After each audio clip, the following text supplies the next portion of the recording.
हाँ बच्चों, आओ आज हम ज्ञानदीप एबीसी में आप लोगों को नैतिक शिक्षा के बारे में कुछ बताएं।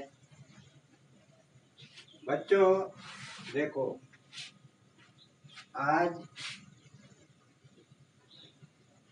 नैतिक शिक्षा क्यों बता रहे हैं?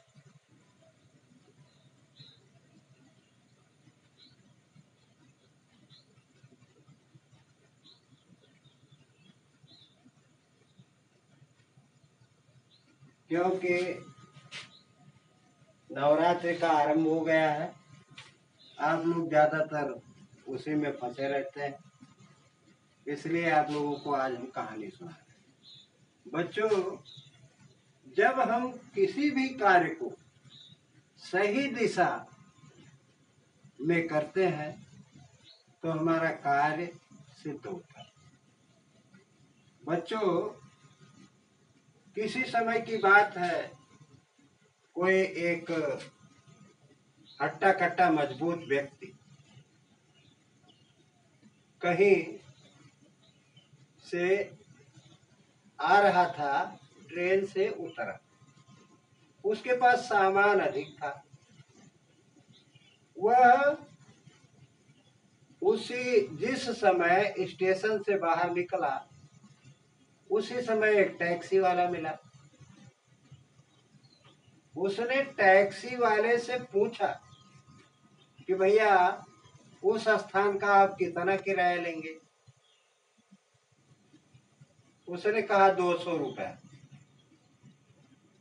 उस हट्टे कट्टे आदमी ने कहा कि 200 रुपये इतनी दूर का क्यों देना? हम तो अपना सामान अपने आप उठा ले जाएंगे। उसने अपना सामान उठाया और वह सामान लेकर के जहां उसे जाना था उसके विपरीत दिशा में चल पड़ा। कुछ दूर गया, करीब आधे एक घंटे, तो उसे कुछ थकान महसूस हुई।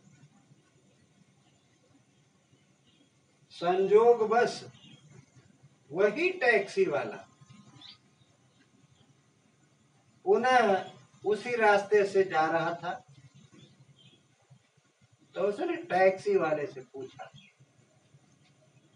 भैया, फला जगह के लिए आप कितना पैसा लेंगे? उसने कहा 400 रुपये।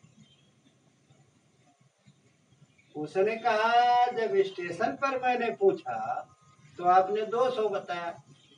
अब स्टेशन से इतनी दूर आ गया हूं तो आप 400 बता रहे हो। उस व्यक्ति ने कहा कि जिस दिशा में आपको जाना था उस दिशा में आप गए नहीं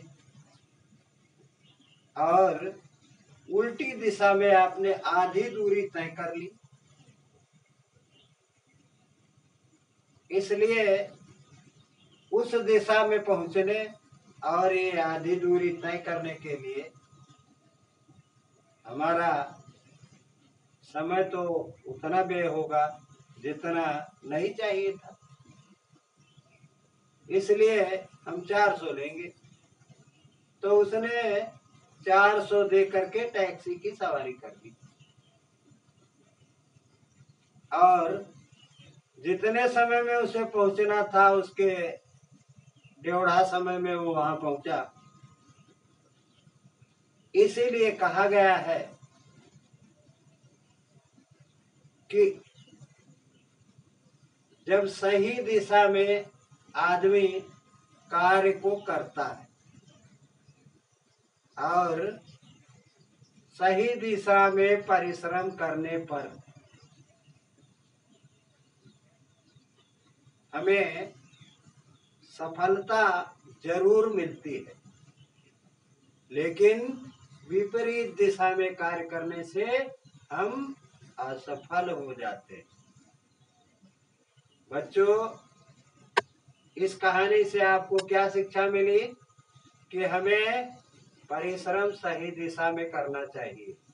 अगर हम पढ़ रहे हैं ज्ञानदीप को तो मेहनत से पढ़ना चाहिए और ज्ञानदीप एबीसी को लाइक सब्सक्राइब और शेयर करना चाहिए।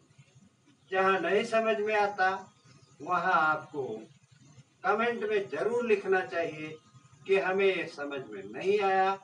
हम उसे पुनः आप लोगों को पढ़ाकर याद कराने का प्रयास करेंगे। इसलिए बच्चों परिश्रम पूर्वक ज्ञानदीप एबीसी को पढ़ो और उत्तरोत्तर आगे बढ़ो। मैं आप लोगों को इसी तरह के कहानियों और पाठ्यक्रमों को लेकर के हमेशा उपस्थित मिलूंगा। बच्चों धन्यवाद।